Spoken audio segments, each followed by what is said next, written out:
Ah. I see the live This symbol. hangout on air is live. Hey everybody, welcome to Babetalk. Not the plural Babe Talks, just Babetalk. So today we are going to interview Caitlin. You want to wave, Caitlin? I don't know if they can see who too. Okay. I'm Eric. I'm hosting for Ollie today, who's in New York to, I believe, see Basement. Is that correct? Super jealous of him. I think you are correct. Yeah. All right. And so we got Lincoln down here. Well, on my What's screen, up, he's you down there. guys? Yeah, I'm And down we on the got- ground now. You see me. A man on the street, Alex. What's up? All right, cool. So, how you guys doing? Good. You doing good? Swell. Doing good? So Lincoln, I hear you skipped out on your family dinner to come see us. I did. I skipped out on family dinner of Taco Bell to come chill with you guys tonight. So they might be Yes, bringing in some Doritos tacos to me at some point. But Ooh. glad I'm here for Babe Talk with you guys That's tonight. dedication. Super stoked. It's dedication. Missing out on Taco Bell? I mean, come on.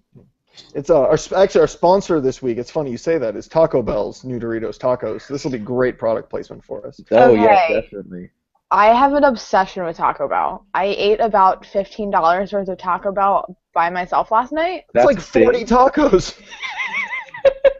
I had like a quesarito, 3 loaded grillers, like a 5-layer beefy bean burrito, like cinnamon twist, the Cinnabon things. Ooh. I really Caitlin's like the Taco Bell Bell. MVP right now.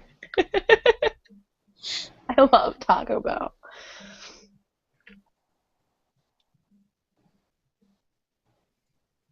We're waiting on Alex to say Why? something now. Wait, what? Dead air, did the sound cut out? I just freaked out for a second.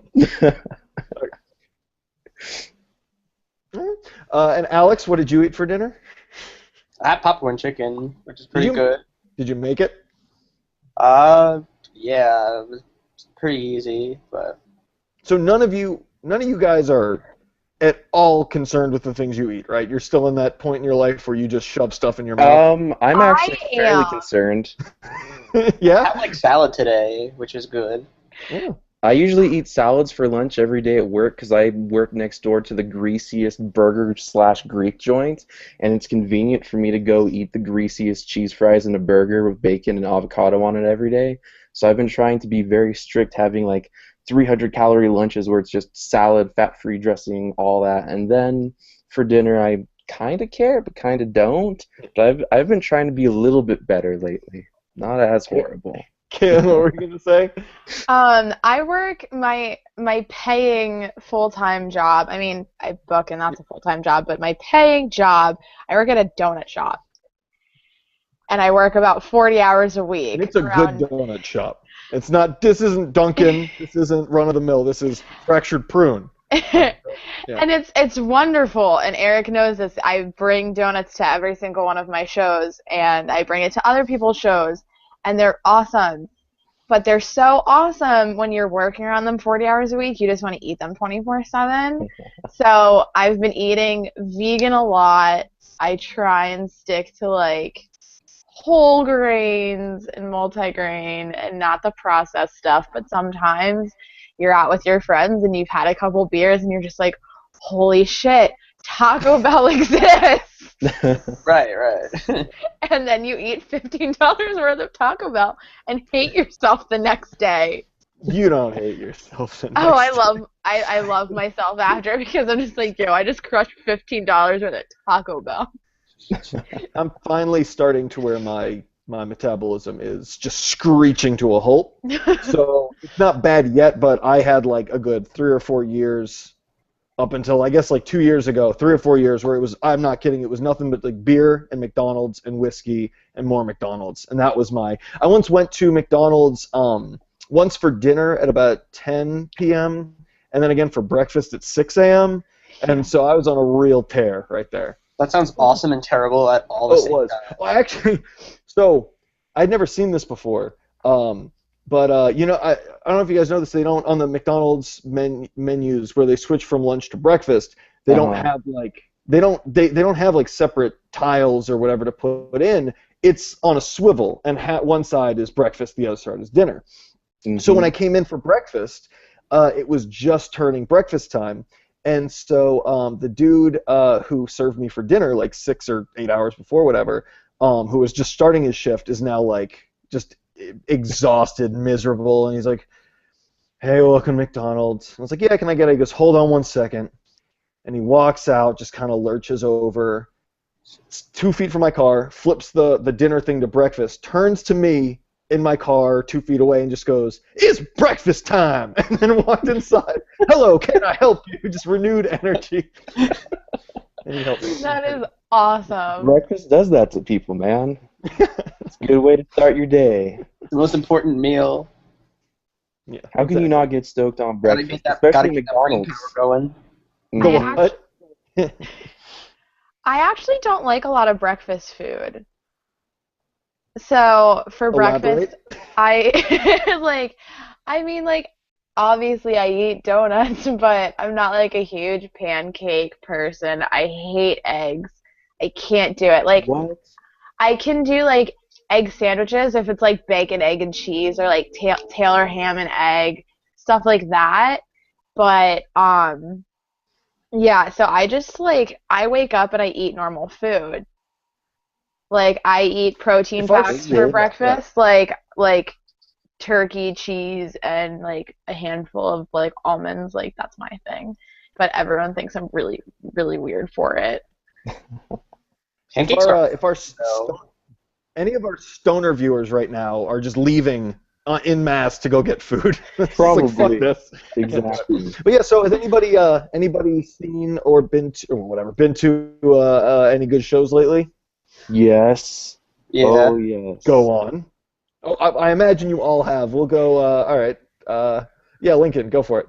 Okay, cool. I've been to 2 shows in the past week. The first one I went and saw Basement at the Glass House in Pomona, California, which was really rad. I went to go meet up with Alex, their guitarist, because he's a huge vintage merch collector. And my dad used to work for the Chili Peppers, and we had all of this old Chili Peppers merch, and super stoked on life that I passed some of that his way. We got in 2 VIP tickets for free.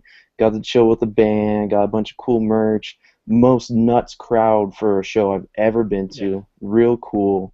And then Friday I went to Chain Reaction in Anaheim, California, and saw my good friends in Forever Came Calling and Handguns playing alongside Capsize. They played with My Iron Lung, 100th, and Counterparts, and that was a pretty sick Nice. show too. Yeah. Even I though just saw like that half show. it was awesome, and half the crowd left during Handguns, which made me sad. But it was a cool show. And now Forever Kim Calling just flew into Australia today to finish that whole roundabout off. But pretty rad shows in the past week. I'm stoked on life right now. Sounds pretty good. Caitlin, how about you? I've been to so many shows recently. Oh my God, Saturday night I saw Suburban Scum and Backtrack, and that was awesome. Because I'm actually, a lot of people don't know, I actually really love hardcore, and I had no idea about that. so I got to see them, and that was awesome. I've seen Backtrack before, but seeing Suburban Scum, especially at the venue I saw them, was Charm City Art Space, which Eric knows. And it's small, and it's a DIY venue, and it's a hollowed-out townhome. And everyone just goes off. So that was really cool. And then I saw the Seaway tour, which I actually put on, and then I saw Stick to Your Guns the day before that. And I've been to a lot of shows recently, and all of them have been amazing. So Nice. All right, Alex, how about you? What have you seen? On Saturday, I went with Claire, fellow babe, to go see Diet, which ooh, really good band. They have crazy live presence. They absolutely killed it. I saw them play Pineapple Fest, which was headlined by Such Gold. We didn't stick around for that though, Ooh. because we went into the city to see the Seaway tour, and we got there just in time to see Candy Hearts play. And I'm like the one person in the entire world who like loves Candy Hearts. Like everybody's like, oh, Candy Hearts. Candy Hearts is rad. I Yeah, really like, I enjoy really- them. I love Candy Hearts.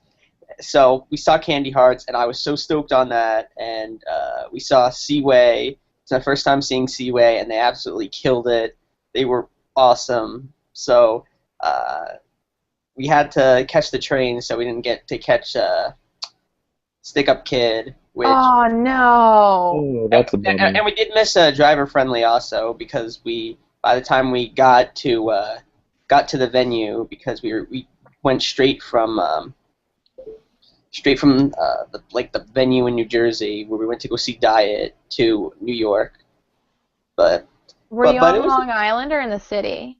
it was in the city. It was in this place called like Slake, which is, I've never heard them play have shows there before. But it was like a Yeah. weird bar type venue. It kind of reminded me of Irving Plaza, but smaller. Okay. If that makes sense. But I saw Candy Hearts and Seaway and Diet, and they all really killed it. So that was my shows for the weekend. Nice. Good choices, man. That's awesome. Good list of shows. Holy shit. Yeah. What about you, Eric? Now. So Yeah, for those of you who don't know me, I work so fucking much, and I end up I play a lot of shows. So if I'm not playing a show, it's very rare that I can actually go to it. So the only shows that I've been to probably the last month are ones that I've played. However, in that month, I've gotten to see Smalls, On My Honor, The Sheds, on one package, and we just played with two bands, one called Real Talk. I have no idea where they got their name from, probably R. Kelly, and a band called Sleep on It? Sleep on It, thank you. I knew it was SOI, 3 words, and I was trying to remember which ones were which. It was S something. But no, they were really cool. They were straight up easycore, well, closer to easycore anyway, and I hate to say the labels because I know that's actually a hybrid of easycore, soft grunge, pop punk, true punk.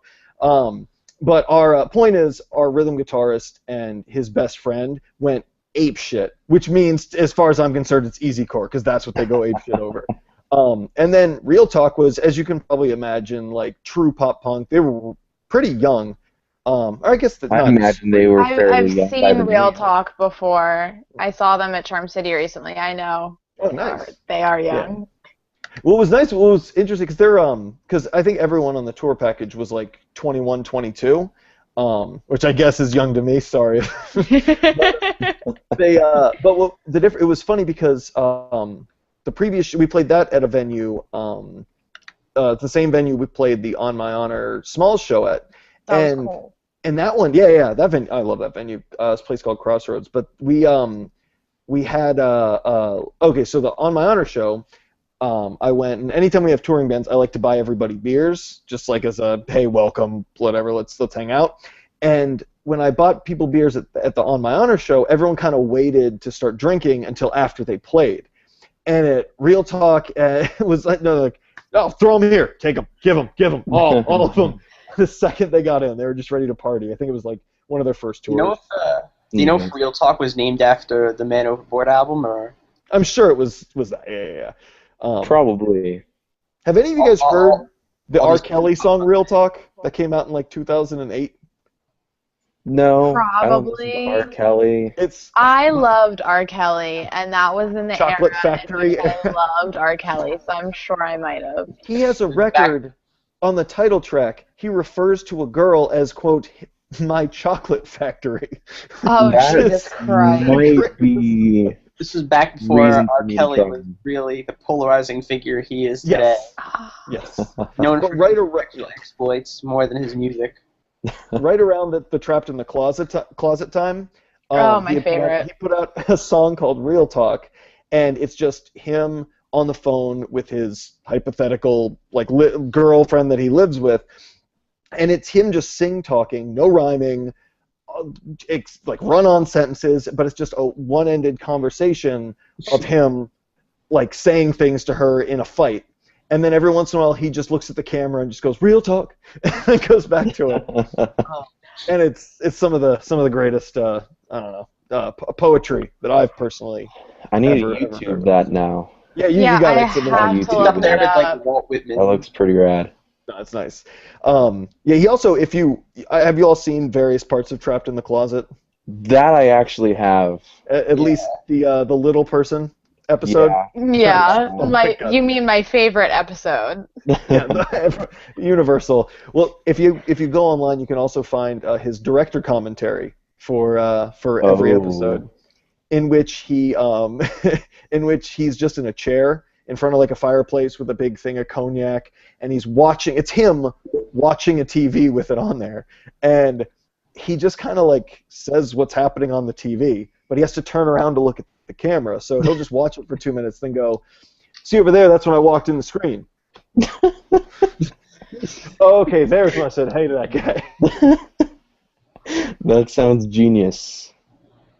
That's the best show I've ever seen. But yeah. All right, so Caitlin, we would love to talk with you about your booking and promoting in Baltimore, and I would imagine expanding elsewhere as the time comes. So how would you describe yourself? What kind of title would you give yourself for the 7 current viewers, couple hundred future viewers? I'm just a promoter. I have a couple companies that I'm involved with. The one that I helped start called Close to Home. That's my little baby. And then the wonderful Rachel Taft of FeedTheScene has this awesome thing called FeedTheScene, and she houses and cooks for bands for free when they're on tour or if they're recording in the city or something like that. And she's always just helped throw bands shows and stuff like that. And we partnered, and then she's doing some Feed the Scene shows that I'm involved in, and now I'm kind of like Feed the Scene. Somehow I just pushed my way in there, and there I am. And I was going to ask Caitlin, because I knew Rachel and I knew you separately, and then all of a sudden you guys were working together. How did that come about? For those of you who don't know, Rachel's very well known. She's been put, not just in Baltimore, but she's been on every major music website that I've seen for interviews about Feed the Scene. I remember talking to her when that was happening, and she was like, "Yeah, this is pretty crazy. Like last year, no one knew who I was." And so how did you guys hook up? One day, 2 of my friends and I went to a show, and Rachel had put it on, and I would start just going to Feed the Scene shows in Baltimore. And then I loved the fact that she was a woman in the scene that I could learn from, so her and I just kind of bonded, and she became like my big sister, and all of a sudden we started working together. Nice. And by the way, that's great advice for anyone who wants to break into any aspect of a music scene. Go to shows. Yes. Like, go there. Oh, yeah. Even if you're not putting it on or playing, just go there. Trust me. You may not know any of the bands yet, but just go there. Yeah. Like, if I didn't go to shows, I'd be so screwed because I wouldn't know who's coming out. I wouldn't know who's drawing, who's playing, like, who I can get help from, you know. Like, I wouldn't know anything. When you're trying to break into the scene or the industry, when you're not going out to things and meeting people and learning, you're not going anywhere. Yeah. That's why you always see those bands who post, "No one ever comes out to our shows," and then, well, they don't go to anybody else's shows. Like, what's the going to Wonder Years once a year does not count as contributing to the scene. I'm sorry. No. Yeah. At least someone said it, and it wasn't me this time. Oh well, you have to understand. I only have to work with promoters. I don't have to work with other bands. Not that any bands actually. Not that, you know what? Clarify. Not that I personally think it's worthwhile to work with bands who have that attitude. So I don't particularly worry about coming back on me. If anything, that's good advice. I just hope people take it. Yeah, agreed. Cross our fingers, man. Yeah, right. Yeah, you guys are all so. The second I said what shows have you guys seen recently, everyone's like, well, here's all the shows. Alex, you said you went to multiple shows on one day. Like you couldn't see all the bands because you were too busy going to extra shows. Like, right, yeah. We really wanted to see Diet, but then we also really wanted to see Seaway, so we decided why not go see both. So. That's the way to do it. Support your scene. Exactly. Support all the scene. Right there. All right, so Caitlin, so what's happening with you currently now? Oh God, a million things. Last night / early this morning, Rachel and I announced just 3 new shows. We're doing a show August 29th for Safe to Say, some New Canadian Friends, and we have the Oddities and Something More and Face Value on it. And then we have a Survey Says show coming up Survey as says, well. heck yeah. Yeah, and then we're Survey Says is doing... the best dudes. Oh my god, I They love Oh, are. I I love know, Brent. they're wonderful. I love them. They're so sweet. I've never been able to meet them in person, but just like through knowing them through booking and the internet, they've just I really can say that I love them because they're such great people. They're Yeah. rad dudes. You know where they'll be on Saturday, right? house. So Oh yeah, they're gonna be at Park Rock, aren't they? Yep. Oh, beautiful. I'll send you pictures so you can be jealous. Oh, go ahead. I will. But yeah, sorry. Go on. What's the other show you're? The third one is for a band called Protagonist. I don't know if you guys have heard of them, but yeah, they're an awesome band, and I'm really excited for that. And then we have, I think, in total, we have like 5 more shows to announce coming up. Oh, nice. How far out are you booking? Like, how Right many months now, out? we're into technically January, but that's Ooh. because of a special show that I'm doing for my 21st birthday. But people are hitting us up as far as... Caitlin, put down your beer and tell us when you're turning 21.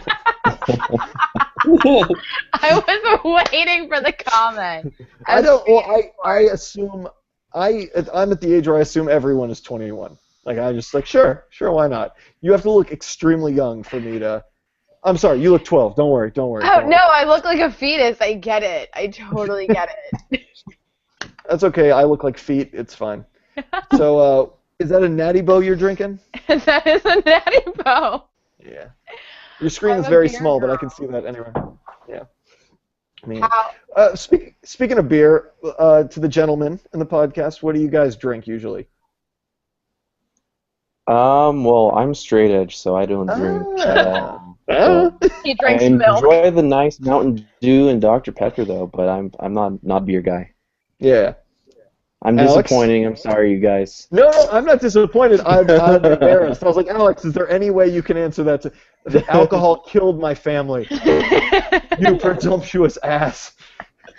I'm actually straight edge too. So Oh man. Is there actually?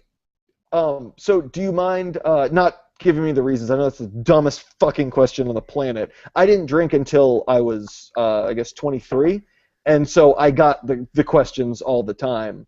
But that's just, is there?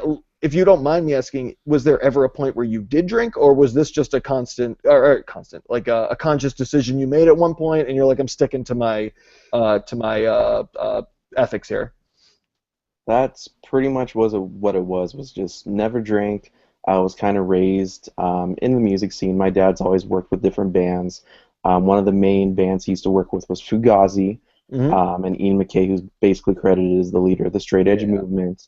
I was just kind of taught from a young age that, hey, don't put in your body what doesn't need to be there. Drugs, alcohol, tobacco, all that fun stuff just doesn't need to happen. And I've just seen bad things happen with people around me in the past. And it's just always been a conscious decision like, hey, I don't need that in my life. It's not a requirement, not a priority. It's not going to make anything significantly better in the long run for me. So it's just something I've just always kept up with.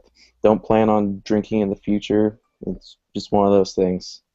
Definitely respect, man. Like the thing with me that I always had was, for whatever reason, Dare worked on me when I was a little kid. Like he told me not to. I was like, oh shit, okay. I think no one ever told me, oh yeah, you drink, do a low grade drug, you feel good for a little bit, then it goes away.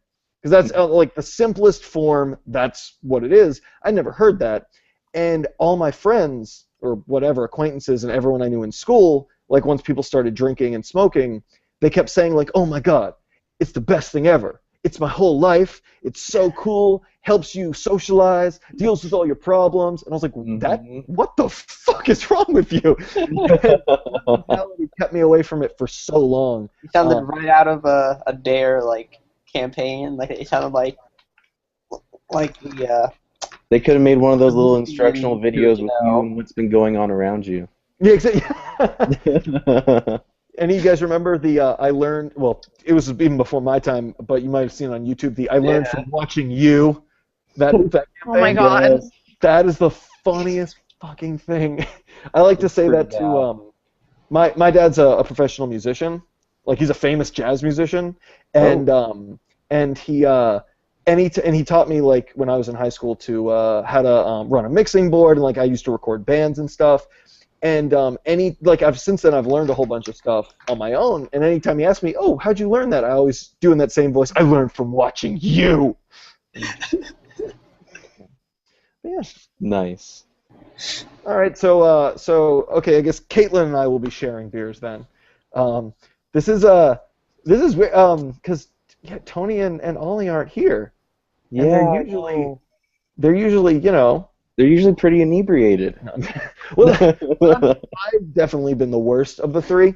Today I even because I noticed some people posted like it's really unprofessional all the drinking, and I felt like I was like, well, Ollie's nursing craft beers and I'm bringing whiskey bottles on screen. So I'm like, well, that's me. That's just what I'm doing. Yeah. And today I ran out of it because earlier, but I planned to have a big thing of wine to just be like, classy, professional. Oh, yeah, that's totally classy. I love wine. Can we do that one week? I will share a bottle of wine with you. No. Yes. Seriously. Can you fax it to me? Yes. Can we do this now? But yeah, all right. So you got the shows coming up. Do you have any? Are you primarily based in Baltimore, or do you go out into other areas as well? I'm based in Baltimore.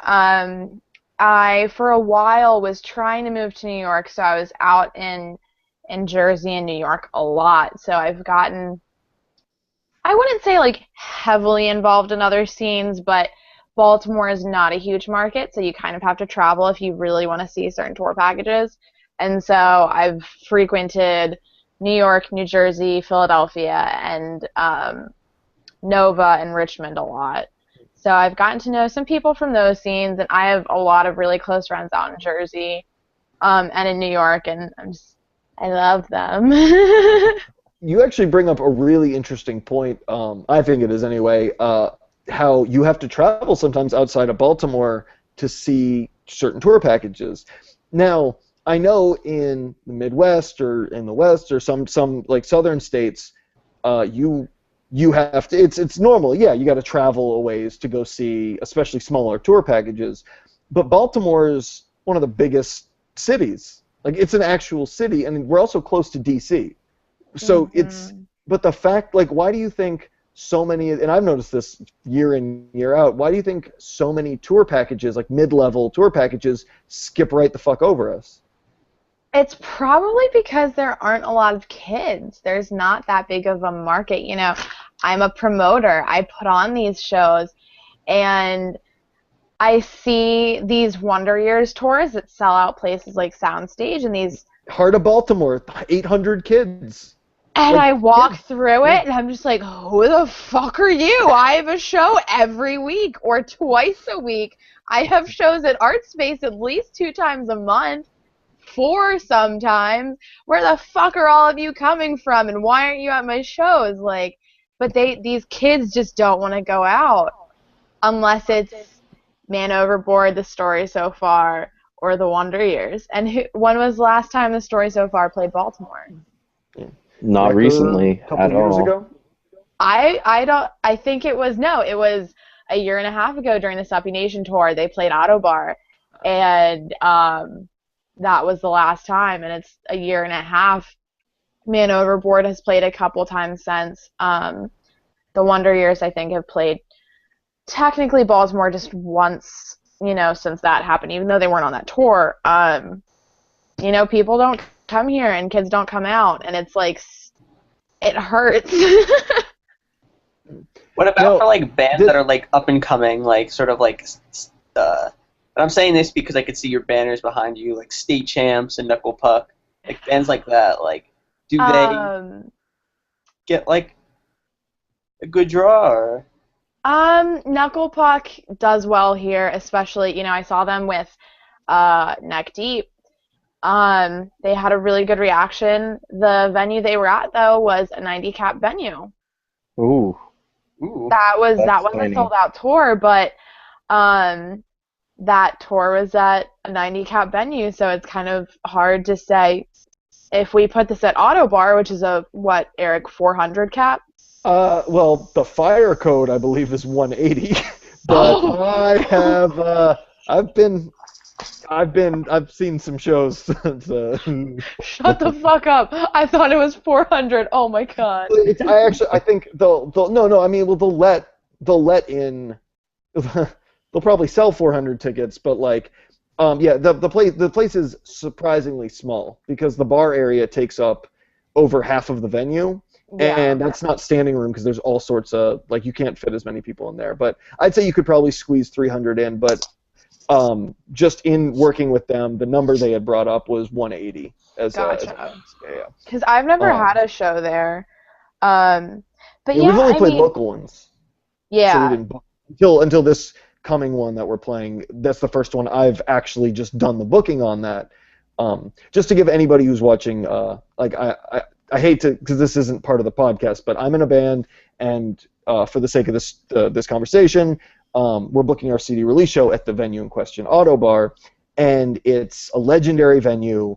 Mhm. You name I've seen from the Wu-Tang Clan and Notorious B.I.G. in the mid-'90s played there, to every major punk band in the early 2000s, to today, any band that's about to be huge, you just come through Auto Bar. Like it's a legendary venue for decades, and I went through the booking process with them when they book local bands or like local showcases.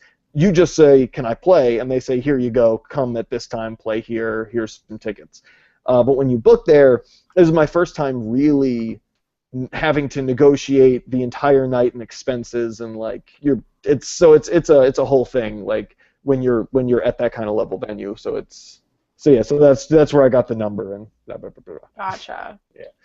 I mean, regarding Alex's question, I have seen state champs in Baltimore once, and it was on their tour with Bayside, and I knew every single person that was singing along.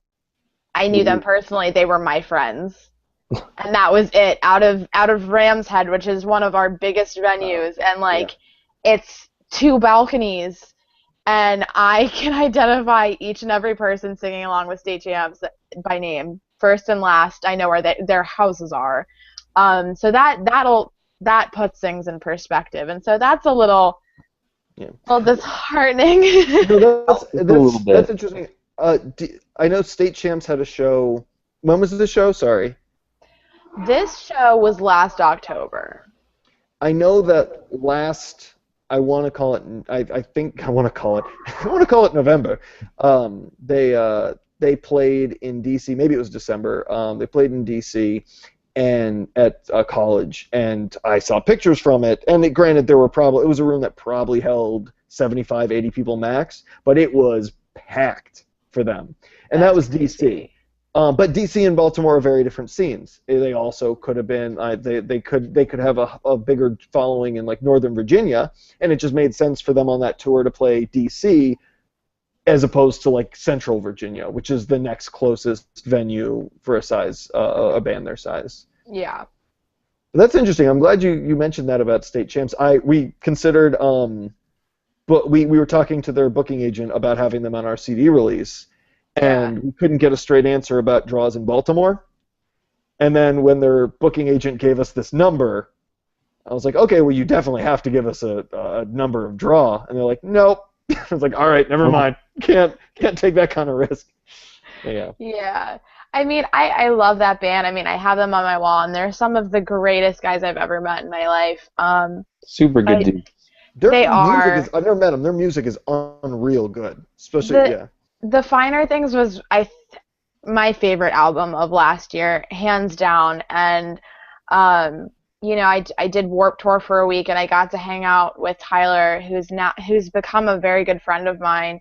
I mean, I got to hang out with all of them, but Tyler is one of the greatest guys I know. He's a straight shooter. I can go to him with anything and be like, I need you to tell me the truth, or is this a good idea? Like, should I do this with my life? and he's always like straight up and like great guys, great music. I love the heart and soul that they put into it, and they work very, very hard. Um, they're one of those bands that I want to bring them to Baltimore so bad.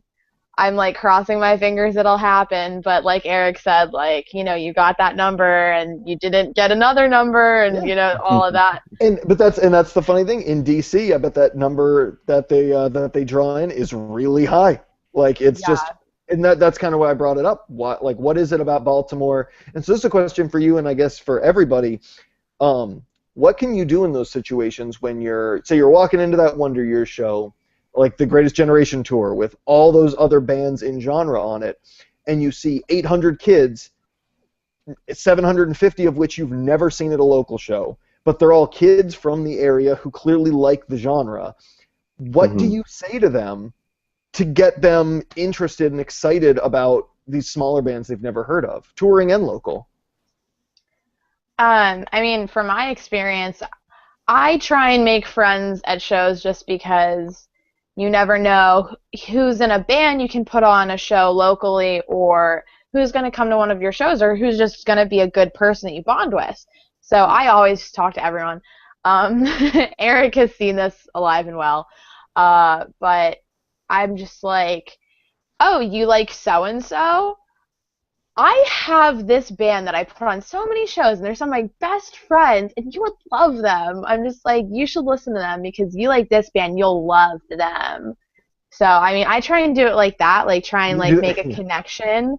And then you do it 749 more times. And yeah. Fingers and hopefully they'll come out.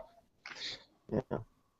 But that's such an interesting point about having these bands that you really like personally, musically, and just like hardworking guys that you'd love to be able to bring.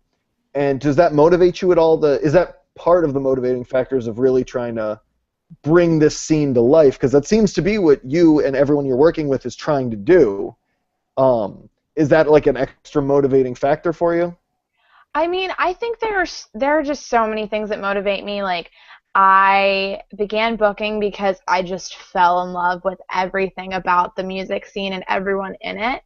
And I wanted to see the people who meant the most in my life do well, with their bands and with their booking companies and with their promotional things, their promotional companies rather. And then I wanted to help touring bands because I saw my really close friends start to tour and have their bands broken into or get shorted on a guarantee.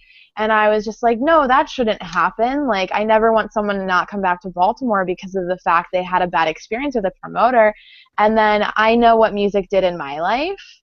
And I want to put these shows on for something that, basically gave me my wannabe career, So I'm motivated by a lot, but it's mostly just making everyone happy. I also noticed that when you book a show and you're at the show, you're one of the few promoters I've seen who rocks out for bands. Like, that's super. Usually, you can identify the promoter of the show when you're at the show, and it's the dude or girl with their arms crossed, standing behind the drummer, just like, I'm too cool to do anything. Yup. Pretty typical. I'm the girl screaming in the front and piling up on people, trying not to punch people in the face. That's a good thing. We need more of that going on. Right. I'm a nerd. It's bad. I nerd out hard, and I embarrass myself, especially when it's with like the better, well, not the better bands, not at all, but the larger drawing bands and the bigger packages. I really embarrass myself because there are these kids standing there like, you were being a professional 2 seconds ago, and now you just like kicked me in the face. Why?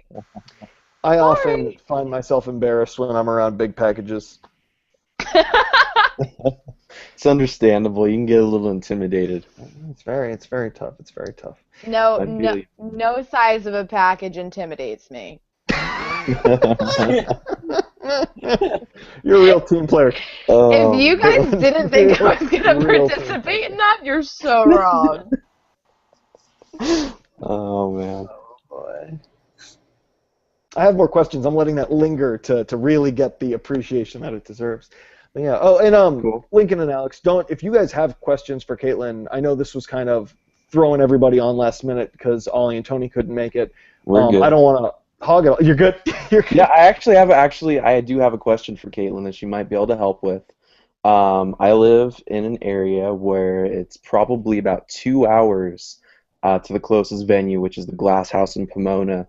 Oh, Next venue Jesus. after that's like Chain Reaction, which is about 2.5 hours away, and then like the Dial in Marietta, which is still kind of fledging, but they're getting there. We've been trying to figure out how to get some kind of venue going where I live in the desert, because we do have somewhat of a scene. Most of the shows that go down are house shows that always turn into huge drama messes where some drunk hardcore kid gets in the psych band's face at the show and police come and shut it down type of thing. So I work with a local label, and then I do artist relations for Dream Studio Guitars, which is a local instrument company out here. And we've been trying to get something going to get the local kids to come out to shows, but we need this venue to do that that's going to be safe and secure and somewhat decently nice. What kind of suggestions would you have, like if we were to try and set up a small venue out here to try and get local kids to come out? Like, what's the best way to try and promote shows out there so people know that this exists? Like, all the house show stuff is just Facebook promotion. You never see flyers, you never see postcards, you don't see anything.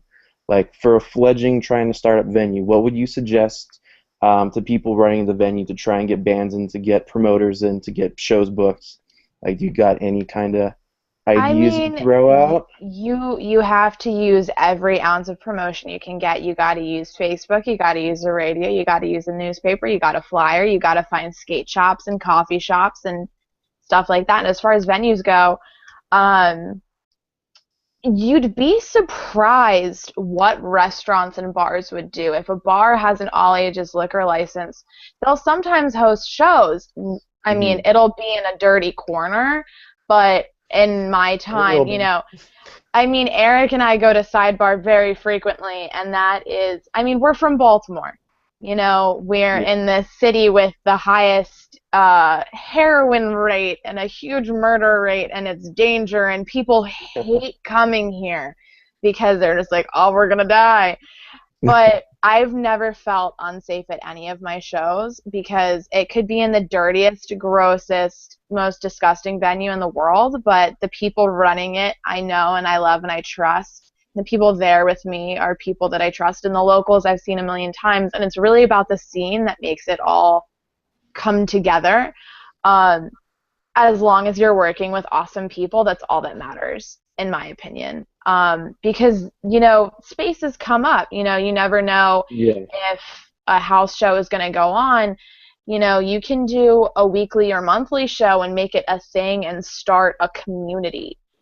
Or you can find a restaurant that'll let you throw gear in the back, play a bunch of really loud music. They'll probably charge, I mean, they might charge you a lot. They might just be like, hey, have the space. Or they might just be like, throw toward electricity. You never know how someone's going to react, but you never know where you're going to find something. So it's just about making contacts and doing it with people that you love and you trust, and are doing it because it's in their heart, not just like for money, which is the dumbest reason to do anything in Oh, music yes, it is. I ever. agree 100% on that one. I need to harp on that because I know people, bands, promoters, booking agents who've gotten into this because they want to make tons of money. And I'm just sitting here like, I work 40 hours a week at a donut shop getting paid just over minimum wage, and I put more time and energy into shows than I really should, and I'm still not making any money. But I do it because it's one of the best things I've ever done, and it's fun, and I love it. Exactly. You're in it for the music. You're in it for the joy and love and happiness that comes from that experience. Exactly. And that's all that matters at the end of the day. Exactly. I feel you on that one. Well, thank you for the advice, Caitlin. I appreciate it. No problem. Hit me up anytime. I'm always down to talk about things like this. Nice. Oh, by the For way, sure. I just want to say that I fucked up. I don't know how I fucked up, and I guess I fixed it, and I don't know how I fixed it. But I guess the Oh. camera was staying on me the whole time, and now it's working again. Oh, so our viewers Wonderful. just got like a still shot of like Eric just shaking his head and nodding his head and Yep. giving questioning looks and rubbing his epic beard, and yeah. That's cool. Yeah, so that's a thing. Thank you, Ryan Creeder. How do I pronounce your name? I'm talking to him I online. think it's Kreider. Kreider. Kreider. Creeder's not a name. Kreider. All right, sweet. Alex, say something. Hello, I'm here. Yes, sorry, I'm here. I'm here. We'll do this. We'll do this at the end too for you, Caitlin. But is there anything coming up promotion-wise that you want to promote, or any shout-outs you want to give before we go back into me just go into the questions people asked, and then maybe ask Reddit, and then we'll close out in a little bit. Well, my next show is August 29th. It's for Safe to Say. It's going to be with the Oddities, Something More in Face Value at Charm City Art Space at 7 o'clock, and it's going to be really fun. Safe to Say is coming down from Canada. They were originally booking a tour, but now they're just kind of doing like a one-off from Canada, which is really cool. So come out and support if you're in the area, because Canada, Baltimore, like that's a big one-off. So props to them. Check them out, and check the rest of the bands on the lineup out. Check out Feed the Scene. Just Google or Facebook Feed the Scene, and Rachel does amazing, awesome things, and I am very lucky to work with her and very excited to see what we do in the future. That's just, even if it's not one of my shows, go to local shows. Support your local promoters, hang out with the local bands, give them money, because that makes them tour and makes their dreams come true. So do it. Nice. That's all right, cool. Sounds rad. So Ryan Kreider asked, what was your childhood dream compared to your current career? Yeah, go for it. We'll all answer, but Caitlin first. My childhood dream was to become, my first childhood dream was to become like an actress, and I actually almost auditioned to be Luna Lovegood in Harry Potter. Ooh, that would be because I went to art school in middle school, and I was I was like a theater prime. So I was able to like get a chance to fly to England and audition, but my parents were like, we're definitely not paying for you to fly to England, like, and audition with 1,000 other girls to be in Harry Potter. Like, what? And then my next dream was to be a lawyer. And I went to a high school with a law magnet, like prime, and I basically majored in law in high school, and then I realized I didn't want to do that either. And now I'm here. Alex? Well, growing up, actually, I wanted to be a football player. Like, I wanted to be, like, a wide receiver for, like, I think I wanted to be a wide receiver for the Carolina Panthers for some reason. I have no idea. Did you grow up or no? No, I grew up, I have lived my whole entire life in New Jersey, so I have no idea why. I guess I just liked their logo a lot. So. Panthers got Just around. like big cats. Yeah, they were a bad team at the time. I thought, if I was really good, I have a good chance of being drafted by them or something. I don't know. I was thinking way ahead down the line. But that dream was kind of dashed when my mom was like, no, you're not playing football, like, ever. So, yeah, I just kind of stopped doing that. But right now, I really don't know what I want to be. Like, I probably want to do something with the music scene, but I'm not entirely sure what, like, specific thing I want to do. Like, I'm kind of dabbling in a little bit of everything and just sort of seeing what sticks. Like, I've booked shows in the past. I did a Major League's record release show like 2 years ago when they came out. That was you? Not bad. Yeah, that was me and my friends. We did that.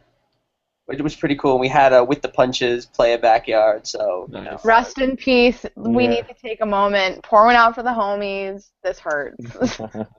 Yeah. It seems, by the way, it seems like every time my band plays with a band like we played with the Punches, and then I guess a month later they broke up, and then we played the day after we played that Smalls on My Honor show. Ashley left Smalls, and then now On My Honor broke up. Every band we become friends with, like actual friends with, breaks up immediately. Count to 4, watch out. Oh God, Eric, if you break them up, I will kill you. Guess who else is going to be at Park Rock Fest on Saturday?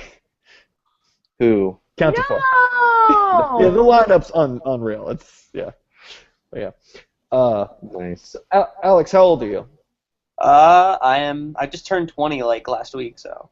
That's awesome that you're just like you said, dabbling in a bunch of different things. That's I don't know if anybody here like listens to podcasts, but Zach Zerillo does one with Jesse. Yes, that's all I did love today. that. Off the record at work, 8 hours straight. Yeah. Well, Jesse Cannon just mastered our record, and so I've had the fortune of messaging back and forth with him for the last couple weeks. Eric, you did not tell me that. Oh, did I forget? Oh, did I? No. That having his name on the credits of the record's pretty fucking cool. That's awesome. But with what Zach Zerillo talks about on that, and I'm sure you've heard it, is that he'll say like, oh yeah, I just started doing this, and then this opportunity came up, then doing this, and from doing all sorts of different things in the music field, except for playing in a band, he was able to kind of build his own. Obviously, it's still small, but his own little like empire with his name on it. Oh yeah. I think Property of Zach is pretty sizable, though. Like, yeah, that's true. I mean, compared to like Rolling Stone or whatever. And you definitely see Property of Zach tagged like a lot more than Absolute Punk in terms of like articles and stuff. Like, yeah. Yeah. Well, yeah, of that tier of like, I just used the word empire, and I felt like I had to clarify that. yeah. He's a mogul. But yeah. Basically. Lincoln, so what about you? Childhood dream, current career? Really weird one. When I was a kid, I wanted to be a teacher really bad for some reason. I don't know why. It just seemed like something really cool. It's actually something I seriously thought about until I was like a senior in high school. And I think what really sparked the interest back in it again is I had some really, really rad history teachers my junior and senior year in high school. I was like, man, I want to do what those guys did because they inspired me to reach out and learn more about the world and learn more about our country. I want to inspire other kids to do the same thing. That'd be cool. And started looking into colleges and started looking into pay grades and all that stuff. And I was like, oh, I don't know if being a teacher is exactly a viable living in a way. I don't know. I just wasn't impressed with the work schedule combined with the pay for it. I was like, you know what, maybe I don't want to do that anymore. And went to school majoring in business administration with a focus on economics to kind of take over what my dad's doing in the future, which is he owns a bicycle company, BMX bikes and mountain bikes, and he also manufactures guitars. But I was like, oh, I'll go in and try and do that. And now I'm a creative director for a marketing company that does online marketing and advertising, and we also do clothing production.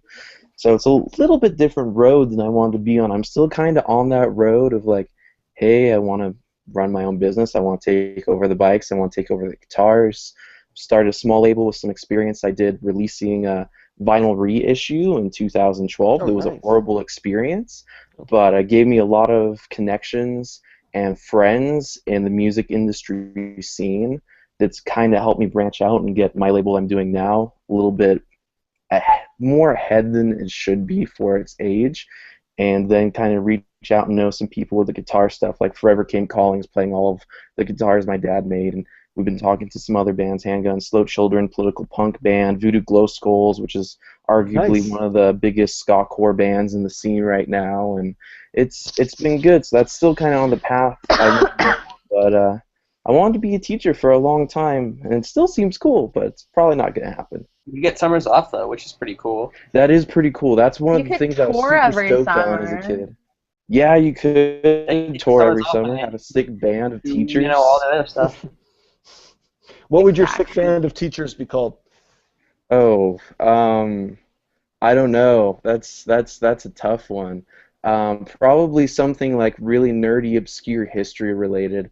Like I'd have to give it some thought. I'd have to like make a list, but it would probably be some weird nerd like U.S. history, obscure something or another. Probably something like named after a battle in the Civil War or something.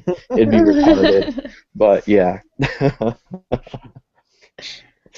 Well, I got kind of lucky. When I was like really little, like to the point where I didn't even know what this job exactly was, my parents, my parents would have let me watch Seinfeld with them when I was 6, 7 years old, whatever. This is like early '90s, and I remember my parents said, it's like, yeah, you always said you wanted to be a stand-up comedian just like Jerry Seinfeld, and I didn't know what that. There's no way I would have had any idea what that was. I just saw that guy and I was like, I like that guy. I want to do what that is. What's that called? Yeah, I want to do that. There you go. And I guess some point in middle school, or I think it was elementary school. I remembered I was doing a project, and they force you to they pair you off with different people. You don't get to choose what groups you're in sometimes in elementary school. Well, this table it was me, who was like this super nerdy, awkward kid, even like in 4th grade, 5th grade. My really overweight, hilarious friend, who also did not have such a great time socially, and then 2 of like the popular girls. And I remember telling a joke, like something that I thought was witty when I was 10, I'm sure. And I remember I said it, and the girls didn't think it was funny at all. And the next day I thought of a joke, and I whispered it to my friend Ryan, and I was like, why don't you say it? Because people thought he was funny, and he said it, and the girls thought it was the funniest thing ever. Oh. And so that's when I came to this crossroads in my 10-year-old brain, and I was like, I could be a comedy writer, not a stand-up comedian, or I could be in psychology, because I was far more curious about why that social interaction happened, and that's exactly what I ended up doing. And I went, and every step of the way, like when I started learning psych stuff in high school and college, loved it even more. In my master's program and doing various jobs where I would do inpatient and outpatient treatment, I do therapy, research. Right now I'm doing neuropsych testing. Every single step of the way, like everything in the field I love. Like it just worked out very lucky for me that I got to do what I wanted to do. And obviously music, but I never once was really like, oh yeah, this is totally going to work out. This is full steam ahead. But, psychology, that's awesome. I had no idea you did any of that stuff, and that's actually really, really cool. Mad respect for that, and still running your band and everything along with that too. Like, yeah, that's why when I bitch about how busy I am, that's what that is. That's really. But all right, cool. I appreciate it.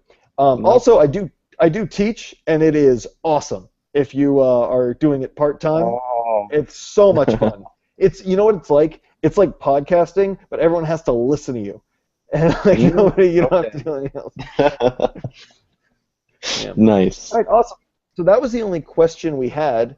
We had a couple of other questions that I was prepared to have to ignore and not read, but it doesn't seem to be any questions. It just seems to be barely spoken English, bragging about how they're able to ask questions, but no questions were actually asked. So moving on. Okay, from Ask Reddit. What is the? We'll go Alex, then Caitlin, then Lincoln. What's the stupidest thing that you're proud of? I'm assuming that means stupidest thing about yourself that you're proud of. Stupidest thing that I'm proud of.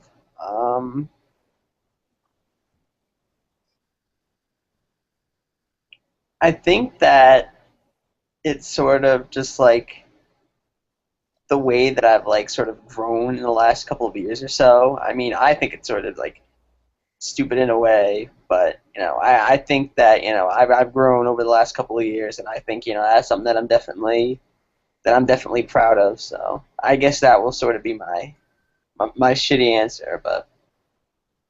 Yeah, it always sucks to be the first one to go for all these. So thank you for. We'll go I got the first one out of the way. Yeah. Caitlin? I feel like my answer is so stupid compared to Alex's, but it's honestly the fact that everyone thinks I'm super high maintenance, but like I can get out of my house in the morning if I'm late for work in like 2 minutes flat. Like if I'm running late, and I'll do my makeup and everything. Like, I'll put my contacts in, brush my teeth, do my makeup, and get myself dressed and get to work on time. If I woke up an hour and a half late, like, I can get to work in 10 minutes. From the moment I wake up to the moment I clock in, it's like 10 minutes, and I'll have gone from, like, contacts out, hair like out to here, and like pajamas on to just like, hi, how are you? How can I help you? What donuts do you want? What Like, donuts do you want? I'm glad you said that because I was going to make fun of you immediately. Like, where do you think you work? Hello, Mr. President.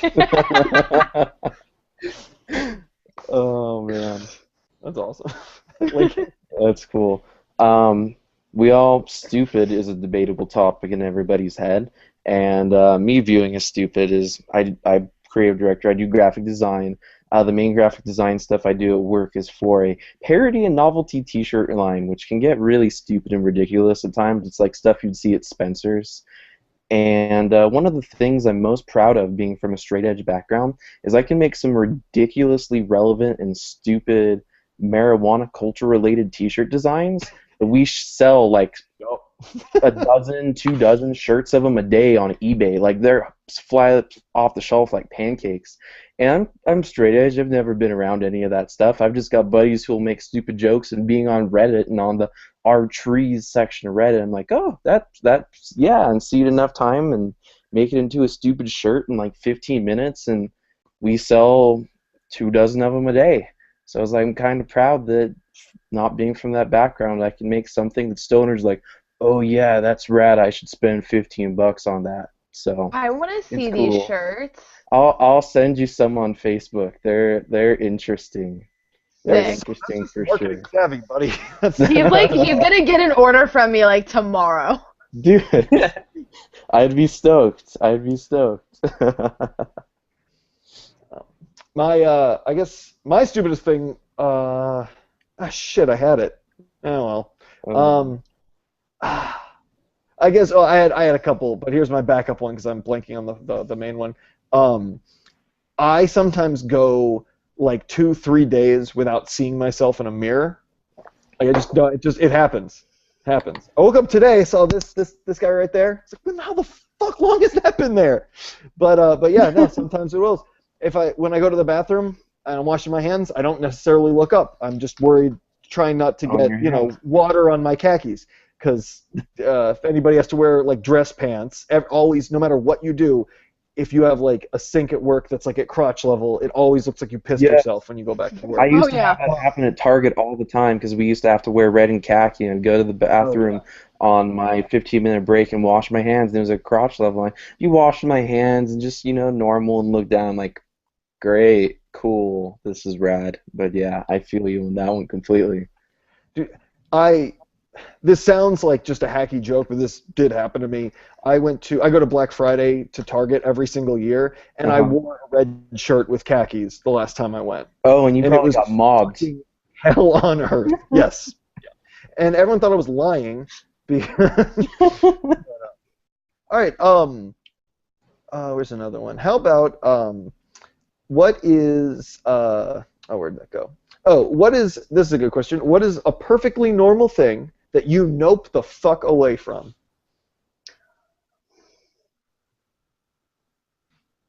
For me, it's any insect except for a ladybug. My best friend, Lauren, is a herpetologist, so she's a reptile biologist, and she loves insects and rodents and reptiles and crocodiles, like all of these crazy fucking animals. And my other really close friend, Alexia, and I were in my room, and Lauren was over as well, and I was standing and Alexia was sitting, and she was like, you have a bug on you. And I'm like looking, and I'm just like beating the shit out of myself, like getting this bug off of me, and then I like end up like screaming and jumping on my bed.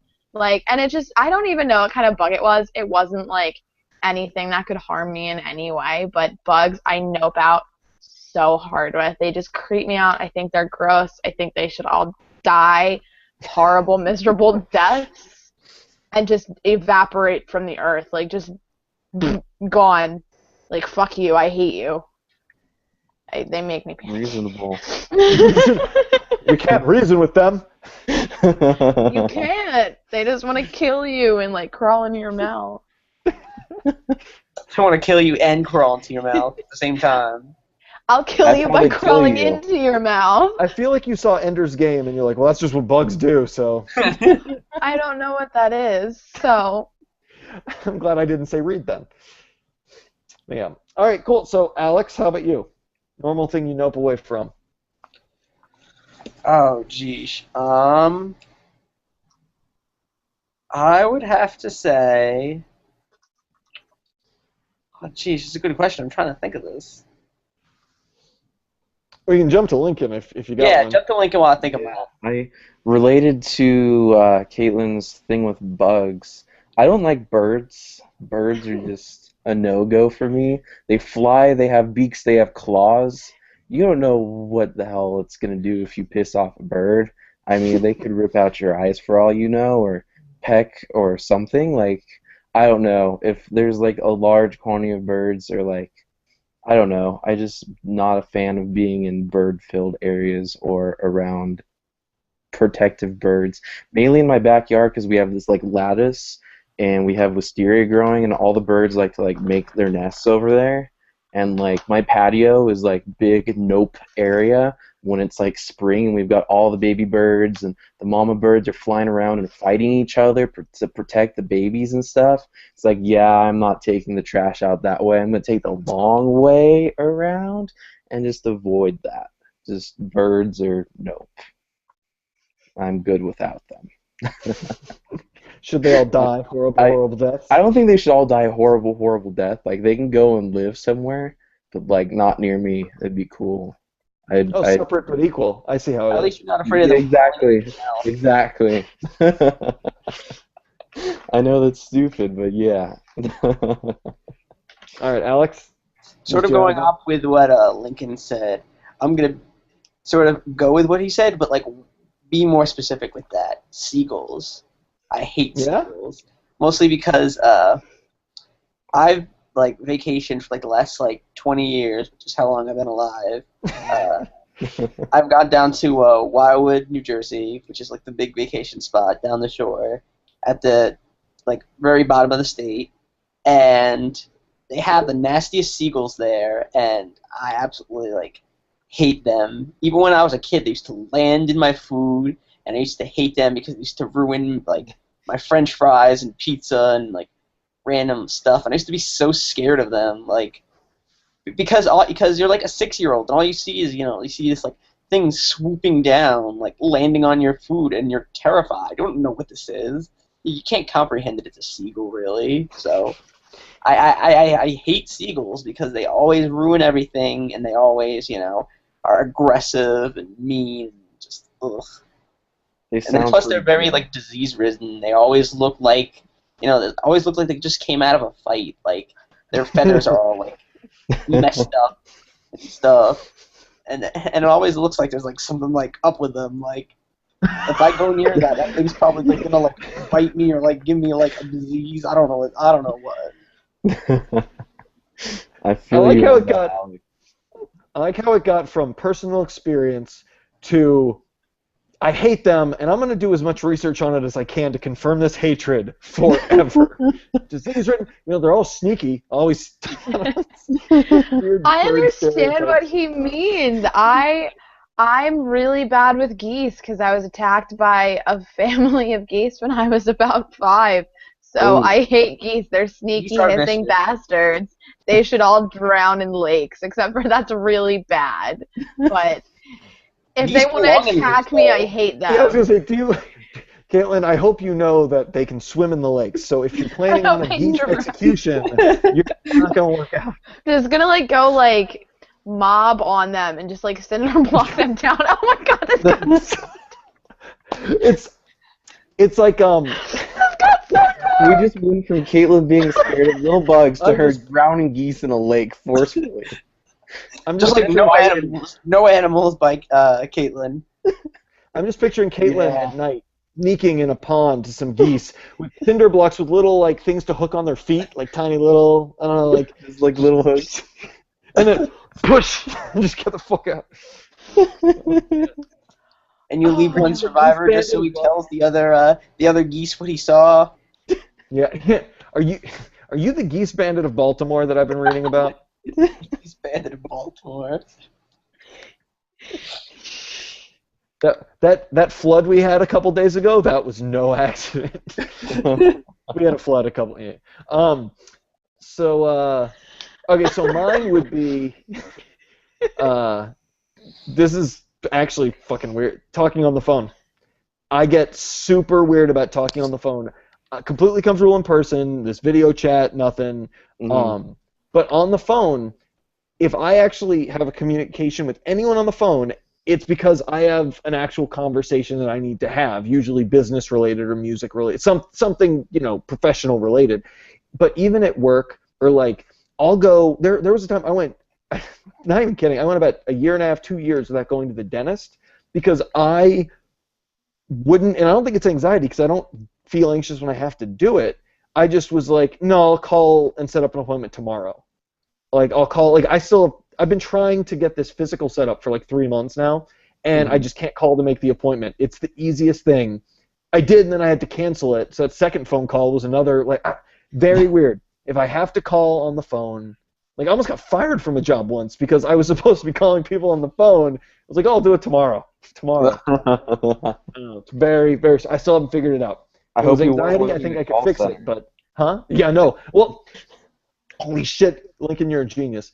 I forgot that I was thinking about this recently, just like the other day, and I thought I was like, why do I have this? Like, I'm sure it has something to do with anxiety. It's just I don't know, but I don't feel anxious. But anyway, Uh-huh. I was thinking, I was like, when did I feel comfortable on the phone? Like growing up, we didn't have in my day we had AOL Instant Messenger, and that wasn't until I was like 14, and so. I So had like that when I was really young. yeah. Same here. Well, so like we talked on the phone plenty, and so it wasn't then, and it was I worked at a call center a little bit, maybe the second year that I had a cell phone in college, worked at a call center, and it was very anxiety provoking. Like for some reason, I think it's because I thought everyone was going to tell me to fuck off or everyone's going to hang up on me or whatever, because that happened plenty. And for whatever reason, maybe you know what? It wasn't even the anxiety. Maybe it was because I hated it so much. It was like the shittiest job I ever had, and I dreaded every single time I had to pick up that phone. Maybe that's what it is. Hey guys, we figured it out. Yeah, High you still fives. got the stigma High in your fives. head from Yeah, working I just the hate call it. It's not center. anxiety. That's why it didn't make sense. I just hate it. All right. Yeah. Well, now that we've worked through my psychological issues, do we have time for another one? You guys still good? Yeah. Yeah. All right. Let's do one more and then wrap up. If any of you guys have one to ask everybody, I'm just skimming through here. For sure. Now I just really want to call Eric on the phone. See, that's the thing though. I'll talk. It's me making the call, is what it is. It's me having One to pick day it up I'm and gonna make make you call me. the call. Well, that's the thing. Then we'll have something to talk about, and I'll be like, well, that'll probably be something music related, so I'll enjoy it. So I'll make the phone call. I'm just gonna sit there and be like, I just wanted to make you call me. If you want to hurt me, just tell me I'm not beautiful. Some of these, this is how old some of these are. Some of these Ask Reddit things are things that we did like 4 weeks ago on the Ask podcast. Reddit, like the subreddit's been really inactive for the past couple months, which is kind of sad because it was probably my favorite hub of Reddit besides like the vintage audio forum because I'm a huge vintage audio nerd. But I used to love Ask Reddit. I've got an Ask Reddit that I actually got a nice chunk of link karma for before that I could ask you guys. There was it's kind of interesting maybe. Yeah, do it. I have a good one that I'll want to ask after, but definitely do yours. For sure. Okay, what's the weirdest, most odd thing you've ever seen at like a 99-cent store or like bargain store? Because I know in my town, I see all kinds of weird stuff because a lot of it's locally sourced. It's not like chain stuff. So I see all kinds of weird Japanese knockoff action figures and wines and weird stuff. What's the weirdest thing you've ever seen at like your local 99-cent store bargain store? Caitlin, we're going to share a 99-cent bottle of wine. It'll be I am great. so down because it would probably get you hammered. Oh. Yeah, you look like you were about to yell bingo. What's your answer? This honestly like gets under my skin when I see pregnancy tests in the dollar store. I'm just like, Why would They're I accurate, by the ever way. save money on a pregnancy test? Like, if I ever had to buy one, like, I would be, like, literally pulling couch cushions, like, out of the couch, like, finding extra change, like, I'll buy the one for $1 more. Like, like, why would you ever want to save on that? Like, what are you doing? Like, I don't know. That's just I pee on more expensive stuff than that every day. exactly Oh so man. stupid. So that's my Alex, rant. Alex, do you have one? Yeah, I remember that seeing.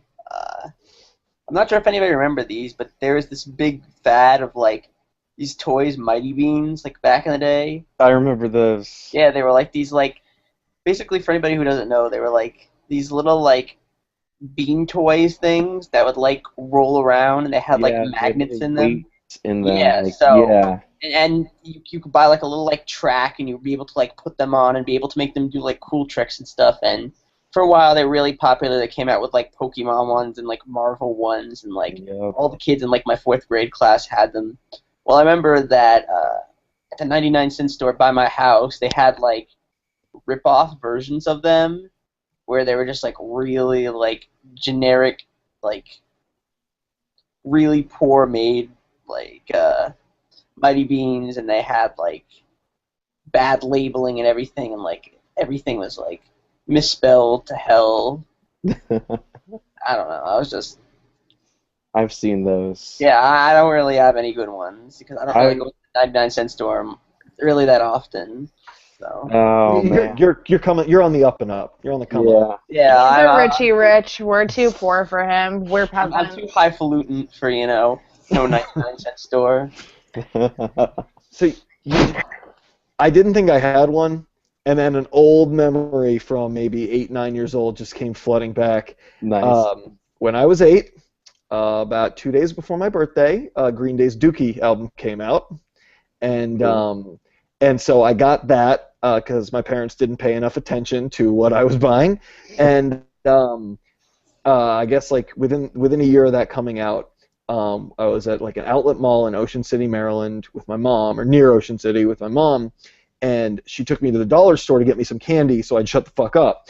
And I find on this aisle, it's a CD case, and it says, instead of Green Day, it's a full CD case. Instead of Green Day, it says Gum Day, and instead of Dookie, it says Chewy, and the art is the art from the album, which, for those of you who don't know, is an entire city throwing poop at each other. Yeah. And it's the same art, but all the poop has been replaced with gum. And on the inside, I of course bought this immediately. On the inside, it's just a CD, a full-size CD of gum. And on the back is every song title from the record with gum puns in it. I have no idea where the fuck that thing is, but I kept it for the longest time. It survived so many moves. Man, I need that. But it's God. gone maybe somewhere online. Someone's taken a picture. You speak of talking about Reddit, like talking about a front page material. Yeah, that's front page material right there. Yeah. Oh my If god. I dig through an old box of shit, if I can find it, I will gladly share my finding. But yeah, that was the greatest dollar store purchase I ever made. So last question. Oh, sorry, go. Me? Someone said so, and I got excited because someone else was talking. Somebody was talking. Nice. I mean, Is it the voice in my head? The reason I had started the Reddit Ask, despite seeing like all the normal stuff you see, like Mexican Yu-Gi-Oh cards and knockoff Beyblades and random stupid, and then like the $1 wine and the $1 bottles of beer inside of the 99-cent store that has a liquor license. Weirdest boy, I was looking with my little brother because we'd go in there and get like sodas or whatever, and like our 99-cent store carries fresh produce on occasion. But my little brother wanted to look at the toys, and I remembered seeing a toy that was like Wild Willie's water rocket, and it was like a total weird like phallus-shaped squirt gun. And like on the package, the way the dude was holding it, it was like coming out of his crotch like this. He was just like holding it out. And it was bright red, and I was just like, this actually exists. Like somebody approved this to go through a manufacturing plant and sell it to children. Like at Oh a my dollar. gosh. And it was just too great. I probably have a picture of it somewhere on Awesome. like a backup drive somewhere. But I was just like, this is way too funny. And this was like right after I started getting on Reddit. And I was like, oh, let's ask Reddit to see if they've found anything weird too. But yeah, that's probably the weirdest thing I've seen in 99-cent store. It was pretty funny. I have a question for everyone. Yu-Gi-Oh or Pokemon? Magic the Gathering. Suck it! Not an option. Yeah. I was thinking the cards, by the way. I It's think it's the cards because I played the cards game. I played the card game. I mean I did watch all of the TV shows, but I played the cards more. I think I I'd have to played go with Pokemon. Just because nostalgia and like I remember waking up when I was like 5 and it was 7 sharp. It was like 7:15 on Channel 5 Pokemon and they'd advertise the cards in the commercials. I was like, "Oh, I need those. I need to collect all of them." And I remember going to like dedicated card shops when I was like 8 or 9 and going in and buying one card, like Pikachu card for like $8 or going and buying Charizard. Charmander. Charizard, I remember you used to go to the mall and there used to be a kiosk. There was a Pokemon card kiosk and they'd give you $100 if you brought in a Charizard card. And like that was my thing when I was little. Like I was super into Pokemon and like when Yu-Gi-Oh came around, I was probably in like 5th grade and I was like, it's kind of cool. Seems a little complicated, a little weird. I had cards, never got into it. But I played Pokemon cards and collected them probably till I was like 11. It was cool. That's awesome. In terms of the card game, I definitely have to say Yu-Gi-Oh! Because I remember one time I went to like a Yu-Gi-Oh! Like card tournament when I was like in 6th grade, I think. And I remember that the first person that ever like dueled against was like this dude who must have been like 25 and he had like a beer with him and stuff. And got so pissed off because like whenever I would like destroy one of his cards, I would like make like the sound effect. And I would like move and I would like touch his cards. Don't touch that. It's an ultra super secret rare. He would get so mad at me. It's just like, chill out, dude. It's like a children's card game. You know, you're taking this too seriously. Oh man. If I want to make the sound effects, I'll make the sound effects. Thank you very much. But I lost good. terribly because this guy apparently knew what he was doing, and he was like spent like so much money on his stuff. So Yeah. What about you, Eric? I like that. When Pokemon came out, I was knee deep into the magical gatherings of Magic the Gathering, which is to this day, I love card games, strategy games, board games, any kind of game. I love gambling, hardcore gambler. Magic is the greatest game that's ever been made. Beats the shit out of any video game, any card game, anything. I've been So trying to that's get into right on it. the record. I've Yeah? been really trying to get into it because Forever Came Calling, I work with them a lot on stuff, and most of the band, Bryce, John, and Isaac, are all obsessed with it. Like, Nice. I remember talking to Isaac when they were on the Man Overboard tour, and dude was like super, super bummed on life because he left his main deck in a hotel room, and he didn't have it. And he was like, man, I was supposed to duel with these guys, and I left it in a hotel room. I'm so upset. And eventually got it back and was super stoked on it. But those dudes are super into their Magic cards. Like, when I went and saw them at Chain Reaction on Friday, like, we didn't see Bryce, their drummer, the whole time. And, like, I saw him as I was leaving the show, and, like, I had Magic cards for him because whenever I see them, I'd like to bring them little gifts and stuff. And I had the bases given to him, and I was like, dude, where have you been? He's like, oh, I was in the green room playing Magic cards, and I was like, all right, cool. That's why nobody saw you. But That's how my whole band met. We all played. Our drummer, our rhythm sections played on the Pro Tour before. Like Oh, wow. we go hard. Yeah. Nice. Yeah. No, Pokemon came out. I was still a little kid, so it was like got the cards because it was like, oh shit, this other huge game is out, and so I remember when those packs were so expensive, and so I liked Pokemon. It's a fine game, but if you're like really into strategy games, especially those first couple sets, it's the most broken game ever. it's the easiest one if you pick the right, like the trainer cards are so easy to manipulate the game. If you know anything about game economics and game theory. Yeah, I You could remember just back in the day. wreck. Yeah. That's Like, that that's game why took me Yu-Gi-Oh was too hard for me. I was like, oh, this is more complicated than Pokemon. I don't want to play it. That's my 11-year-old logic. Aww. But that's our drummer still has all his Pokemon cards, and it's funny because like the values. I remember when Pokemon came out, it was the Magic card values like decreased and Pokemon shot up, and now I wouldn't expect any of you guys to know this, but like older Magic cards, like the really good ones, the ones that if in certain formats you need a shit ton of. Like I've got a deck upstairs that it's like a mid-level deck, expensive-wise for this format, and it's priced at about $2,000-$3,000. And like $2,000-$3,000. So and that it's like a mid to low range expensive deck for that format. Like these cards are so like I have pieces of cardboard worth $300, and that's like, you know, the 40th most expensive card in the set. And our drummer now, I've seen him use foil first edition Charizards as tokens, like cards that are just like you could just use a penny for instead.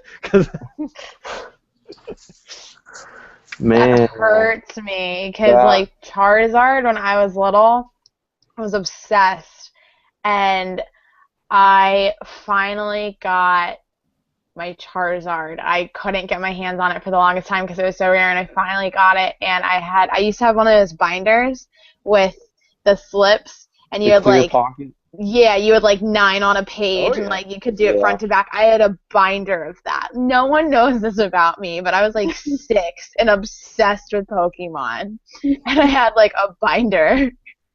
That's rad. One day the kids in my neighborhood, we all like had our binders outside and our like little metal tins of Pokemon cards, like trading and stuff like that. And I went to go to the bathroom, and I come out, and I just opened my glorious binder, and my Charizard was in the middle. In the very middle. That's where I put it, but it wasn't there. Oh, I thought that's where this was going, and I'm so upset right now. So I called the police. God, what? Can you tell me exactly what you said? Because I don't think you communicated it. I was like, I went inside and picked up my house phone. Like someone stole my Charizard. That's what you said. Yes. And the 911 operator was like, they stole your what? Flaming dragon lizard. I'm crying. My brother is 3 years older than me, so he's 9 at this time. He is crying because it was like one of us found it, so it was both of ours because it was Charizard. Both of us weren't gonna find a Charizard, so it was like our little thing that we shared. So my brother and I are standing in the kitchen. I'm on phone with 911, and my mom walks in, and she's like, "What the fuck is going on?" And I was like, "Someone stole my Charizard," and she was like, "Oh, hell no!" And she gets on the phone, and she was like, "I'm gonna need a squad car." And then we found the kid, and I got my Charizard card back. And then the police officer went and bought my brother one as well. Oh, wow. So that was probably one of the highlights of my childhood. Like getting on the phone with 911 being like, they stole Charizard. They stole my Charizard. My Charizard. My Charizard. If I ever meet your mom, all I'm going to be able to think about is her going... My mom is a sassy lady. You'd love my mother. I'm sure you'll meet her at some point. You'll meet her. I mean, she'll be at my 21st birthday show, so. Nice. Oh yeah, done and done. Oh, that's awesome. All right, so can I do one more Ask Reddit question and then we'll sign off? Yeah, do it. All right, so this one I love, and I'll go first if nobody else wants to go. But what is one honest Facebook status post you could make that would make you lose a bunch of friends on Facebook? Oh. We can think. We can ponder this for a second. Yeah. I'm just like thinking of like the worst things that are coming to my mind because I have like a really dark sense of humor, and I know if I were to say it, like all of you would hang up and never talk to me again. So I'm trying to find one that's like funny and like good. but won't have people kill me. Yeah. That's good. I know, right? That's what I wanted to ask. The only thing that like comes to my mind, like in my local music scene, which is kind of weird, like our scene is dominated by, I think I might have mentioned this in a Babetalk before, but we're dominated by like hair metalcore and like kids with guitars and screaming and I'm just so sorry. horrible. Yeah, I know. It's I thank you, but it's really bad, and that's the dominant people out here, and like they're all super like I've told them about like ideas for a venue and start doing this and helping the scene and getting local bands on the label to promote local bands, and all these metalcore kids that I hate their music, they're like so appreciative. They're like, oh, thank you for all you do. That's awesome. Blah blah blah blah. What just like normal being appreciative, cool dudes, which is awesome. But I know that if I just made a Facebook status like said metalcore sucks, it makes me want to shoot my ears off. I'd probably make a lot of people very, very, very unhappy. Like there's this festival that's going on in Long Beach on the Queen Mary. It's called Rock the Boat, and the Word Alive and Get Scared and I Wrestled a Bear Once are headlining it, and like one of my buddies is doing a pay to play to be a part of it, and he's in a grindcore band, and he's like, dude, you need to buy tickets. Nobody's buying tickets. If we don't sell these tickets, I gotta pay this much money to play. I was like, yeah, I can't be on the same boat as I Wrestled a Bear Once or the Word Alive. And he's like, what do you mean you can't be on the same boat with them? Is there like legal reasons or something? I was like, no, I think They're legal would reasons. explode from the music. Like I can't do it. And I remember people on his Facebook status getting so pissed at me, like, we support this show, we believe in this show, metalcore's cool, metalcore's coming back, haven't you heard of Attila, and like all this stuff, and I'm just like, no. So I know people, I'd if I rather post have not heard Attila. I was gonna say, wait, that's the selling point? that's the selling Attila is Attila is the selling point, really? Yes, Franz, yeah, he's the selling point of the whole metalcore genre in the high desert. But I know if I post on Facebook, metalcore sucks, yeah, I make a lot of enemies real fast. So sorry to any of my local friends that I was blasting this on Facebook and that are watching this. I won't post it. Anybody else? I think if I just like, I mean, I'm not gonna like name names or anything. I mean, it's not even a bad thing if I just like was shit talking certain people. Like whether it's a person that I genuinely dislike or as a joke, like put up a status like dissing someone. Like trying to think of like there's this photographer from New Jersey, Emily Tantuccio. She's one of the nicest, most intelligent, like gorgeous girls I've ever met. She has like so much going for her, and she's just killing it right now. Like look up her photography. She's wonderful. If I like put something ever on a social media like negative about her, and I'm saying like in another world because I would never have a bad word to say about her, everyone in the entire music scene would hate me, and I would just like be nothing because everyone just like all of our friends, we have a ton of mutual friends, and everyone adores her. So like if I ever did something like that, people would hate me. That was like the least fucked up thing I could come up with. So if she say she stole your Charizard, like say she stole your Charizard. Oh, well, you don't fuck with my Charizard, so... Okay, so there's the scenario. There's the scenario where you have to wrestle between your reputation and your networking and your personal ethics. For Charizard. Or Charizard. I would do anything for Charizard. 120 HP behemoth. Good stats. A lot of HP. Oh my goodness. What do you got for us, Alex? Oh, geez. To be honest, I can't really think of anything because I'm honestly like a really like. Just a nice, great guy. Well, I kind of say what's up. Well, actually, the exact opposite. I kind of say what's on my mind all the time. So yeah, like I've noticed. I have like 80% of like everybody who like ever existed on the internet like hates me basically. Because I just love to like mess with people. And imagine how I feel. Everybody just gets like mad at me because I just like I like to go and like post things like oh, Falling in Reverse is awesome and Brand New sucks. I see. And like people get like so upset about it. And That is my Group life. gets their pitchforks and torches ready. yeah, I Like, just think ready to kill Alex. I just think it's funny, and but a lot of people don't. A lot of people think that my attitude sucks, which is kind of whatever. But I mean, I really say whatever. So I mean, well, I mean, I don't say whatever like on my like on my statuses and stuff because like I have like my family and stuff on there, so it's like I don't want them to see some of the shit that I say, but like in the various groups that I'm involved in, since they're like closed, I sort of like go off the cuff and I just kind of say whatever, you know. But I do like that about closed Facebook groups. You could say whatever, or even open ones that don't post to your page. Because I have the same thing with family, where it's like I'd love to post that joke or whatever it is, but I don't want Grammy to see it. Exactly, I know that one because my grandma and my aunt like to stalk my Facebook, so it's kind of Yeah, My I mom know that listens to my feel. podcast, and on the one I do by myself, where I'm just where you just go for it that I've listened to. Yeah. yeah. Yeah. Yeah, I don't know if mom should be listening to that.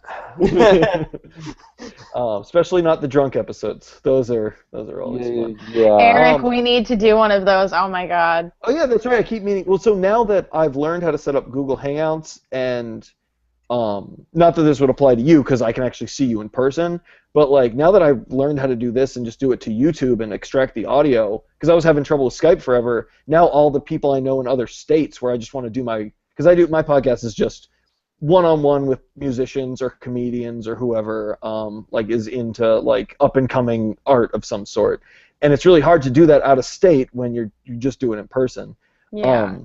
But so like well for the statuses that I could lose a lot of friends for, well the easy would be I'm super hyper liberal, and so I could post all sorts of things that would just piss off all my conservative friends, but that's the easy answer.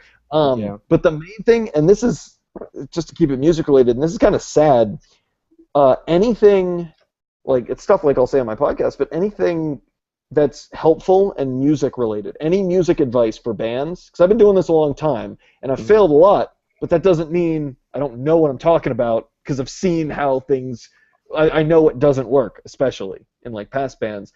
There's so much advice I'd love to give bands that are friends of mine or even just whoever that I'd love to post, but I know if I do, it's just going to get shot down and people are going to hate me because it's going to sound like I'm just hating, being a hater or shit talking. But it's like, no, what I'm telling, like, it's actually going to help you. Everybody's shit stinks.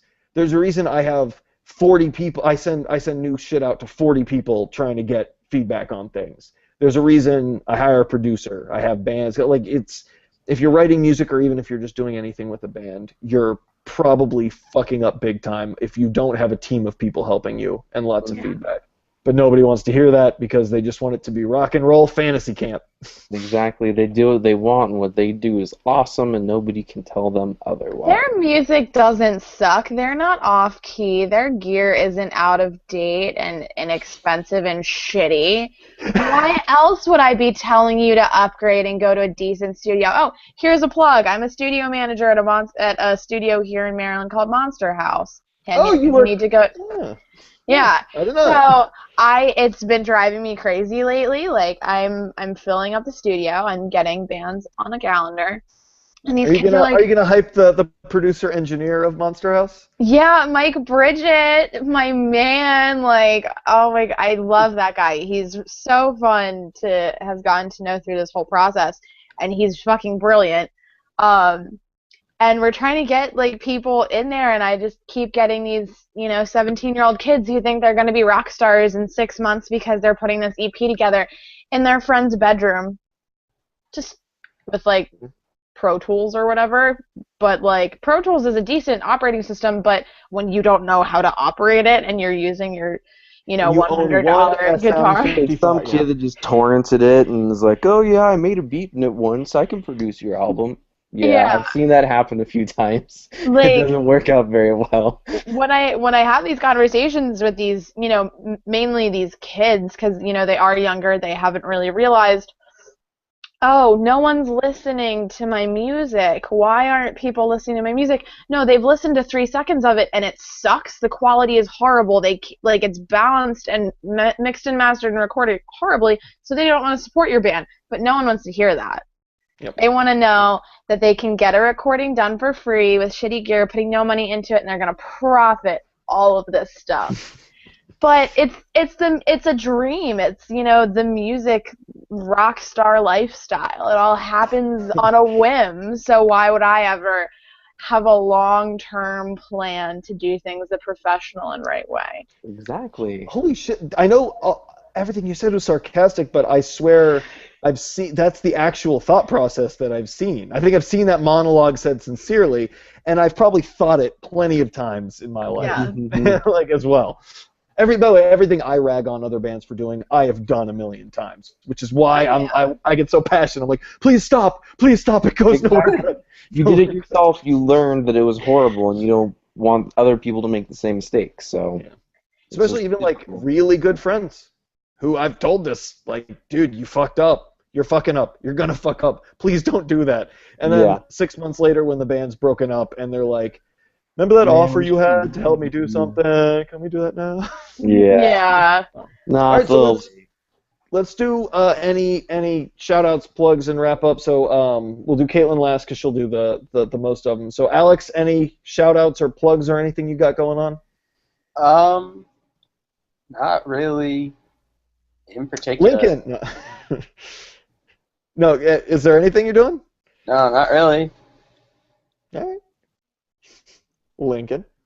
Cool. Yeah, I got a couple little things to shout out real quick. I've been working on for the past 2 months a benefit compilation for my best friend Andrew. He had back surgery in June to remove 2 discs from his spine. Left him partially crippled. He's still trying to get on his legs and walk without the use of a walker or other walking assistance devices right now. Might have to go in for another surgery. Didn't have insurance. Lost his job because he can't walk because Target sucks and won't work with him on an operator position or anything. So I got some of my good friends and some new friends together, and we're releasing this compilation album. We're going to have Forever Came Calling on it, Handguns, Modern Baseball. I Call Fives is contributing a track from Beyond the Grave, as is On My Honor. Candy Hearts, we got Reward out of Pennsylvania. We got Such a Mess out of Southern California. We got some pretty cool stuff going on with that. Back lineup. It's really good. I know Brendan from Modern Baseball is going to contribute 3 surprise songs that I haven't. He won't even tell me what they are yet. So I'm assuming it's going to be some cool stuff, and I've had to wait for it. So this is going to be a cool thing. We're going to do a limited CD release of it. We're probably going to do like 250 copies, pay what you want. It's going to be a pay what you want download to, free downloader if you want to donate. Cool. 10% of it's all going to go to the Loma Linda Children's University Hospital Foundation to help do research and fund all the great stuff that the people at Loma Linda are doing down there. And then the rest is going to help Andrew and his family, him and his wife and his 1-year-old son, just kind of live life and pay off his back surgery. So it should be a pretty good thing. That's awesome. So that's what I've been working on. Yeah. So and shout out to everybody who's helping.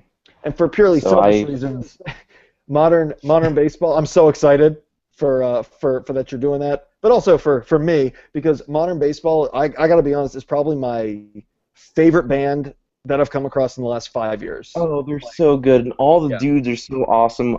Brendan and Jake and Ian and Sean, and they're all great dudes, and I've loved working with Brendan on all of this. He's been super helpful, and they're really good dudes. Everybody who's helped out with the comp has all been awesome dudes. Super big shout out Brandon Pagano at Handguns. Has been really, really awesome with everything. Same with CJ Wilson and Taylor over at Handguns, and all the dudes in Forever Came Calling. Muriel and Candy Hearts has been super helpful. Drew and I Call Fives, they've all been awesome dudes, and I've really appreciated all their help and just all of us coming together to try and make this one awesome little disc that you guys will probably get to hear sometime within the next month. Awesome. That's awesome. I can't wait for that. It'll be cool. Thank you. Well, we'll do Caitlin last. My band Heavyweights has an EP coming out September 6th, but don't buy that. Buy the comp because that's way better and for a way better cause. Pirate Ours. Buy that one. Caitlin, what do you got? Check out Feed the Scene. We're doing a lot of stuff. We have our 3-year anniversary show coming up sometime in the next couple months, just whenever we throw it together, and hopefully some pretty big names will be on that, which is really exciting and really like scary. Check out the Monster House and Michael Bridget, one of the greatest guys I've come across working with, and awesome quality.